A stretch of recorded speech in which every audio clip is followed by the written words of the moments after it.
ఏసీలో కూర్చొని మీరు ఒక మాట చెప్పండి. యాక్సిడెంట్స్ జరుగుతున్నాయి, మీరు వెళ్ళి హీరో హోండా కంపెనీ మూసేస్తున్నారా? హీరో హోండా కంపెనీ మీరు మూసేస్తున్నారా? బజాజ్ కంపెనీ మూసేస్తున్నారా? నో మాట్లాడుతున్నారు సెన్స్ లేకుండా. ఎంత చెప్పండి మీరు. ఈ రోజు యాక్సిడెంట్స్ జరుగుతున్నాయి, యాక్సిడెంట్స్ కోసం మీరు Maruti company, Hero Honda company అడుగుతున్నారా? నాకు అడిగే ఏ హక్కు ఉంది మీకు? నువ్వు ఏం చేస్తున్నావు ప్రాణాల కోసం? ముందు అది చెప్పు. వచ్చి ఉట్టి నోరెప్పించగా మాట్లాడటం. సార్ నువ్వు ఒక్కటే అడుగుతాను కాదు, ఆ వ్యక్తిని ఒక్కటే అడగండి. ఆయన ఎంతమందిని కాపాడారు? ఒక్క మాట అడగండి. ఆయన ఈ రోజు వరకు, ఈ ముసలి ఆయన ఈ రోజు వరకు ఎంత మందిని కాపాడారు? ఎంత పిల్లల్ని కాపాడారు? ఎంత మనిషిని కాపాడారు? ఎంత మందిని తిండి పెట్టారు? ఆ మనిషిని అడగండి. నోరెప్పదు. ఉట్టి వచ్చి కిట్కిట్ చేయడానికి రెడీ ఉన్నారు. కానీ ఎవరైనా అడగాలనుకుంటే ఒక పద్ధతిగా అడగటం, ఒక రెస్పాన్స్, అడిగే క్వశ్చన్లోనే రెస్పాన్స్. సార్ ఇప్పుడు ఆయన ఎవరు ఉన్నారనేది please, I mean with all due respect,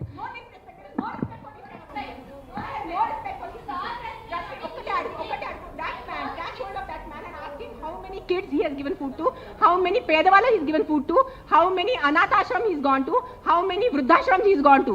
ఏం చేశారు ఆయన మనుషుల కోసం? సార్ ఒక్కటే రిక్వెస్ట్ సార్, మీరు రండి, ఆవేశంలో కాకుండా మీరు చెప్పిన మాట ఏం అనుకుంటున్నారు అది మీరు కూడా కామ్గా చెప్తే మేము కూడా దానికి కామ్గా. అయినే కాదు, ఈ క్వశ్చన్ ప్రతిసారి మన ముందుకు వస్తూ ఉంటుంది. దట్ అందరికీ ఒకటి అడుగుతాను, ఇక్కడ ఉన్న ఎంతమంది, ఒక 100 మంది ఉన్నారు, ఎంతమంది అనాథాశ్రమంకి వెళ్తున్నారు?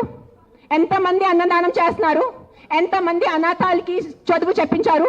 ఎంతమంది వృద్ధాశ్రమం వెళ్ళారు? ఎంతమంది ఏం చేశారు సొసైటీ కోసం? నాకు ఈరోజు ఆన్సర్ కావాలి. మీరు మనుషుల ప్రాణాలు అంటాను. మీ అందరూ 100 మంది ఇక్కడ మనుషుల కోసం ఏం చేశారు నాకు చెప్పండి. నేను చేశాను.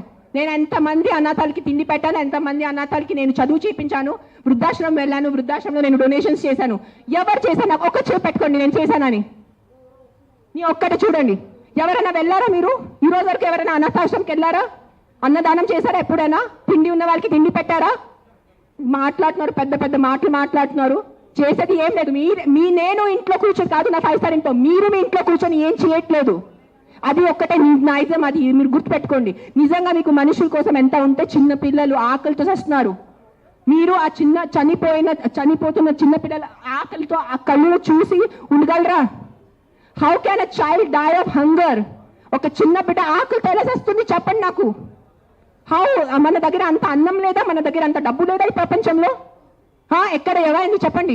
నాకు ఎంత ఉంది, నేను చేస్తున్నాను. నాకు తెలుసు, నా పక్కన ఉన్న వాళ్ళకి తెలుసు. నేను ఎంత చిన్నప్పటి నుంచి చేస్తాను, ఈ రోజు కాదు. జస్ట్ నేను ఎప్పుడు ఇంత గట్టిగా ఎప్పుడు ప్రెస్ కాన్ఫరెన్స్లో మాట్లాడలేదు. నేను పర్సనల్గా వెళ్ళి, నేను అనాథాశ్రమంలో వాళ్ళకి నా ఇష్టం ప్రకారం తిండి పెట్టుకోను. ఒక 20 మంది 50 మెంబర్స్ ఉండే ఆ పిల్లల్ని నేను అడుగుతాను, బాబు మీకు ఏం తినాలని? నా దగ్గర లిస్ట్ ఉంది. ఒక పిజ్జా అడుగుతారు, ఒక నూడిల్స్ అడుగుతారు, ఒక బిర్యానీ అడుగుతారు. నేను ప్రతి చిన్న పిల్లలకి సెపరేట్ తిండి పెడతాను. నాకు పెద్ద అన్నదానం చేయాలంటే ఇష్టం ఉన్న జస్ట్ ఒక పెద్ద ఈ కేటరర్స్ వాళ్ళని చెప్పేసి బిర్యానీ కుక్ చేసి పంపును. ఒక్కొక్కరిని అడిగి ఒక్కరికి బర్గర్ తినాలంది. First GHMC, contact GHMC because this government, we are NGOs, people should understand we are NGOs, understand the difference. We are doing voluntary work. మీరు ఓట్ ఇచ్చిన గవర్నమెంట్ అడగటానికి మీకు నోరు లేదు ఎవరికి. ఆ వ్యక్తికి ఒక మినిస్టర్ ముందు వెళ్ళి ఇట్లా అడగమని చెప్పండి. I challenge that man. Go in front of your chief minister, go in front of your MLA, go in front of your corporator and talk like this. Right now if I give out my number, they will purposely, people will call me and harass me. That's why I'm not giving out my number.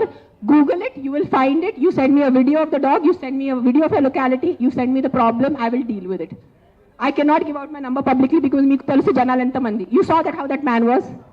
ఏం చేయరు, ఉట్టి no చిక్ చేయడానికి ఉంది. చేయడానికి ఎవరు లేరు. మీ అందరికీ నేను ఈరోజు ఛాలెంజ్ చేస్తాను. నీకు నిజంగా మీకు చిన్న పిల్లల గురించి ఎంత బాధ ఉంటే స్టార్ట్ విజిటింగ్ యువర్ అనాథాశ్రమ్స్. మీ ఇంట్లో ఉన్న పని వాళ్ళకి మీరు 1000 రూపాయల కోసం బార్గెనింగ్ చేస్తారా లేదా? ఆ పని వాళ్ళకి చిన్న పిల్లలు లేదా? మీ ఇంట్లో ఉన్న పని వాళ్ళకి చిన్న పిల్లలకి మీరు చదువు చెప్పిస్తున్నారా? మీ ఇంట్లో ఉన్న పని వాళ్ళకి మీరు తిండి పెడుతున్నారా? చెప్పండి నాకు. మరే మాట్లాడుతున్నారు హ్యూమన్ రైట్స్ గురించి, చిన్న పిల్లల గురించి మెంటల్గా మాట్లాడుతున్నారు.